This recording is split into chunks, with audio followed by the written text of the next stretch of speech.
Ladies and gentlemen, boys and girls, it's time for a closer look at the NieR Automata demo. I've already uploaded my full playthrough of the demo, so go watch that if you haven't already. The first part of this video will be looking at the menus and features one wouldn't normally see during a demo playthrough, so if you're a character action fan, or if you're attracted to that Platinum Games logo, I suggest you skip further in. Now first of all, we have the difficulty settings. Easy lets you equip auto chips, which automatically perform actions for you, such as attacking and evading. This is targeted toward the casual fan who enjoys story more than gameplay. Normal is the intended difficulty, probably. Hard doesn't allow you to lock on, which isn't that much of a hindrance since you'll be dealing with multiple enemies at once most of the time. It may be handy during bosses, but I never had any trouble. Other than that, it increases damage taken and decreases damage dealt, like most video games in difficulty. You probably shouldn't consider very hard unless it's your second playthrough or you're going for the trophy, assuming there is one. You die in one hit. I recommend normal or hard for a full game playthrough based on my experiences with the demo. Auto attack, auto fire, auto evade, auto program, and auto weapon switch. I will deal with that when it comes. Moving on to settings and controls. First of all, we have language, and you have the choice of Japanese or English voices, which makes me suspicious because of Square's decisions in the past regarding this kind of content. The English dub in this game, NieR Automata, is quite good, actually, on par with the original NieR so far. It's just nice that the option is there for original language enthusiasts like myself. Oopsie. Stick that in Japanese. Rest of the settings aren't noteworthy, they're standard video game settings. Camera settings, screen settings, and such. I imagine that there will be graphical options in the PC port, but I can't really say that for sure. Controls, this is where the magic happens. You have 3 preset configurations, A, B, and C, and a custom configuration. What's really neat about this is that you can map any button to any function, and the game doesn't restrict you to mapping all of them, meaning you can unbind lock-on and keep it unbound, for example. So let me just configure this to what my preference is. I'll have L2 for fire, R1 for evade, heavy light, that's good, jump, that's good. Switch weapons, previous, next. That looks good to me. Yeah, so when I exit this menu, it'll give me the notification that these things aren't bound, and you can proceed with the configuration. Fine-tuning the gameplay to experience to this extent is a rarity in action games, actually, and I'm glad that Platinum took the extra step to incorporate it. Now, let's get into the in-game menu. While Automata is marketed as an action RPG, some may get caught up in that Platinum logo and think that it's a pure combat experience. I'm here to assure you that it's not. Right off the bat, we see a quick save option, something you'd normally see on PC games, and longer games of that type. In the map, you can set custom icons, place marker here, for example, or here, and it's labeled as a custom marker. You can also set which markers you want visible. Naturally, this will expand in the full game. You have a quest tab with completed and uncompleted quests, active quests, all quests, and cleared quests. Just like an RPG. See, even though it wears a pretty character action dress, it's still an RPG at heart, like the original NieR. Nope, close the menu. Items, you have restorative, enhancement, these are attack and defense up, support, materials, and key items. Now, let's get to the weapons. If you're new to the NieR franchise, weapons are an integral component to the gameplay. In the original NieR, you could upgrade weapons by gathering materials. The inclusion of a materials tab in the items tab here in Automata suggests that this is the case once again. Weapons are divided into 4 classes. Small swords, large swords, spears, and combat bracers. Each weapon also comes with its own backstory. If I go to a Virtuous Contract here, you can view its story. And it's slowly revealed through leveling them up. Unfortunately, the weapon stories had to be cut from the first NieR due to budget and time constraints. Your character can equip 2 weapons at once, and you can have 2 sets to switch between at will, weapon set 1 and weapon set 2. You have a light weapon slot and a heavy weapon slot, which I'll expand on later. Funnily enough, if I go to combat bracers, I can equip my bare fists. Let's just forego weapons altogether, shall we? My apologies. And fighting with your fists is surprisingly viable and stylish. Now, if you remember the original NieR, you had a companion named Vice, who provided the ability to use magical attacks. His function in Automata is replaced with a companion machine called a pod. This pod is programmed to fire different attacks, the demo one being a laser shot. You don't have a mana bar, but there is a cooldown timer. Now, this plug-in chip system confused me at first, and then I was reminded of Transistor's ability system, in which you have a set capacity to allocate abilities and play around with. Automata, I never know which one to say. Automata's system is kind of like that, only you can choose to disable the HUD, and other such things. Yeah, system has your OS chip and your HUD, and let's say I want to not see my HP gauge, I can just get rid of it. Enemy data, let's get rid of that too. Minimap, don't need that. Now, a funny thing here, if you remove the OS chip, you get booted back to the demo title screen, which implies that you die. And it gives you a confirmation. There are also automatic abilities. Auto attack, auto fire, auto evade, and such. Let's turn on auto fire, just to demonstrate. Of course, that will only activate when I'm near enemies. Again, if we go to the OS chip, I'm not sure what this will do in the full game, but it's kind of hilarious that it just ends the demo if you remove it. Moving on to the Intel tab, we have unit data, which is logs and descriptions of each enemy encountered. You have a regular small enemy, a big enemy, and then you have the bosses, which have cryptic names. You can also go to a model viewer, go to the small one here, move it around, rotate it, play its animation, and it shows you the number of animations here too. This is a cool little tool, and I'm glad it's here. You also have weapon stories in the Intel tab as well, with little arts and such. That'll be fun to explore. First encounter with my lover. How long can I fight amidst this bloody vortex of a battlefield? How long, I wonder. System, you have your settings and controls and such, and you also have play records. In all of these tabs in the system menu, your character's info is displayed on the right. Your level, your money, XP, HP, and stuff like that. Now, let's get into the combat side of things. I currently have fists equipped, I probably shouldn't have that. Just give me a second while I reconfigure my weapons. I want the light one here, and the heavy one here. Now, this is your basic... Wrong one, hang on. This is your basic mash square combo here. See, nothing to it. Now, this is your heavy attack combo. You can also hold either attack button to do a special move. And with heavy weapons, you can charge them. And hold it there for an indefinite amount of time. Release it when you want to. Now, if we switch to another weapon set, I have my small sword in my heavy slot and my heavy sword in my light slot. This changes the weapon's movesets. So, for example, let's go back to this one. My heavy weapon's moveset was previously this big, long swing. If I switch to my other one, I have my heavy sword in my light slot, so I can do this. This becomes my main attack combo, and my light sword is relegated to the triangle.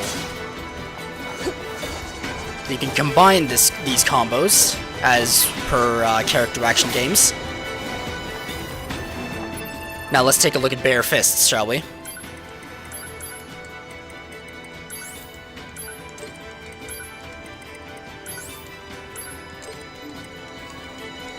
Now my heavy attack is a simple... what? Hang on. There we go. Heavy attack is a simple kick like that. You can kind of hold it there for a little bit. That's the hold square. There's not much to the bare fists, but they are stylish. Oh yeah, jump attacks, right. I forgot about those. That's your triangle jump attack. And you have your standard air attacks. Now, Platinum did a very good job with the running animations. This is 2B's walking animation. And you can dash into a run animation. Now, you don't have a shield to block attacks, but you do have a dash. This is the short dash if you tap R2, and you can have a longer dash into a run. You don't need to hold R2 to continue running as per Metal Gear Rising. You can just hold the stick and she'll run automatically. You have a double jump, you have a glide if you hold X at the end of the second jump, which is useful for traversals such as this.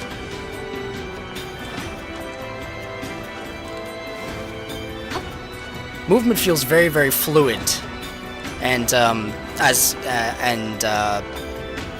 guess that's Platinum's forte. Now L2 fires your pod. You have unlimited ammo for this little bullet machine gun type thing. You also have your pod program charged up by using L1. Or that's what I have it bound to anyway. Normally R1 is fire, but I've bound it to L2. Switch to our another weapon set here. Check out the jump attacks.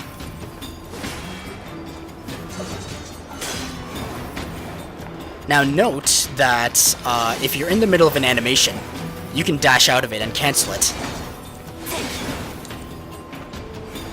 This is very useful for hectic situations, as you don't have to wait for the entire animation to play out before continuing your combat, which might leave you at risk.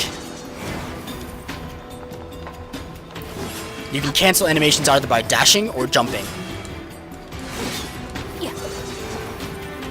Wait, hang on. Hang on. I thought I could infinitely do the light attack and then jump up to gain infinite height, but apparently not.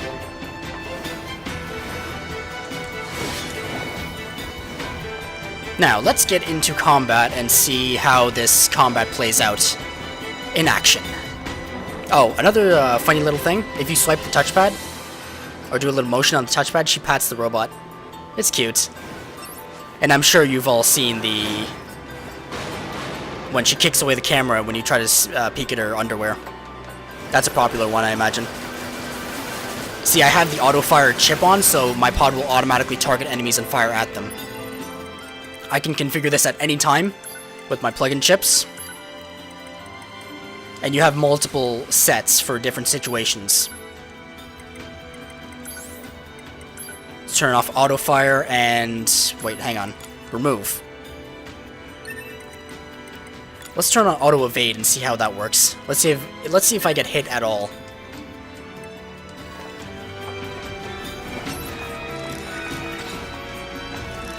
Hit me. I'm not doing anything at the moment. I'm not moving.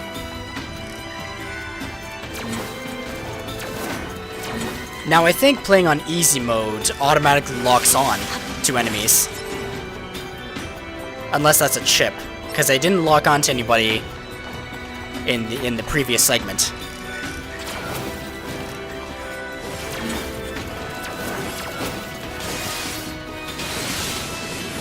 Another thing about combat, if you played Bayonetta, you probably know about this, but dodging and then immediately attacking gets you a counter move. Now, see, it will dodge for me, but it can't guarantee perfection there.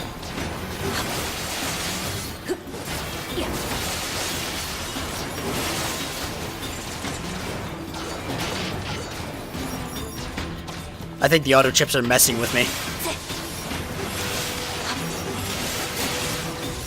Yeah, alright. Let's try something different.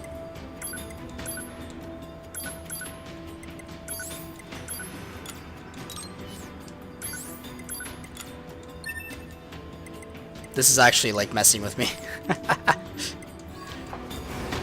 Let's explore combat further. So right now I'm using the fists in both slots. It's quite effective, actually.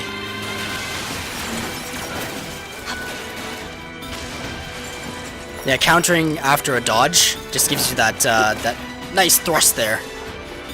And I should mention you can also parry, and then shoot, which gives you a nice projectile.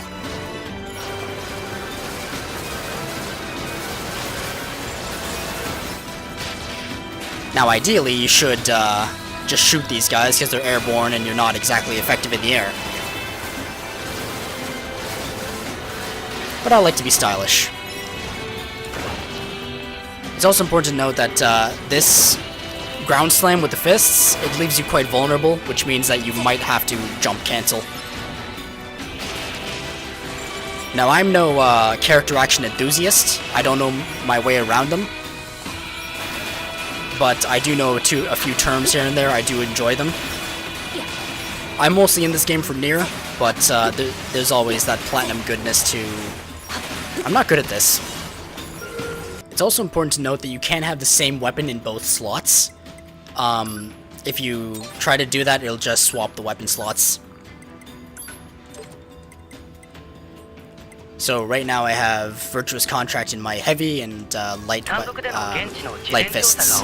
That right there is the dodge into heavy Virtuous Contact, as I like to call it, you know?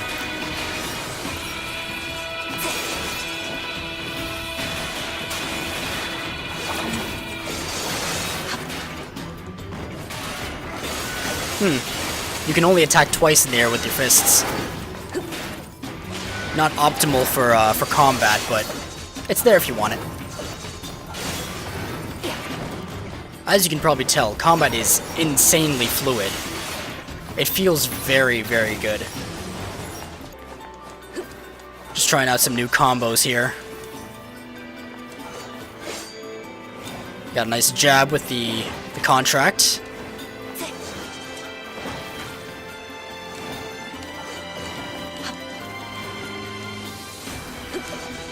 I'm very eager for the full game. I'm very eager to try out different combos with different weapons. There's a lot of replayability here. The original NieR had 30 weapons, I believe, and you had to collect all of them to view all the endings. Even though one weapon was, you know, king of them all, and you didn't really need to use any of them.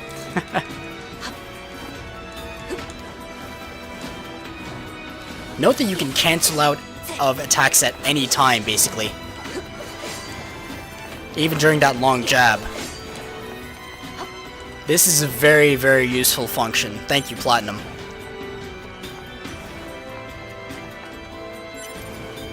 And note that there's items and money to be obtained. And if you saw any of the live streams and gameplay, there is a hub world. Or not necessarily a hub world, but there is like a village in which you can shop and buy items. So this game, NieR Automata, is a meld of RPG and action. Seemingly a perfect one, actually. There's lots of porn in the main character.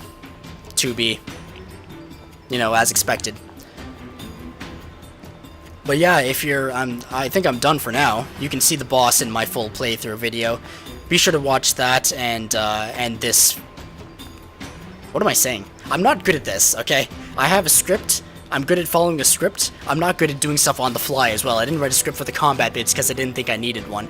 But yeah, I'm pretty much done here. Thank you very much for watching. NieR Automata comes out March 7th, 2017 for North American regions, and February 23rd for Japan. So if you're looking to import, it's not that much of a wait, but if you're very, very eager on it, consider importing.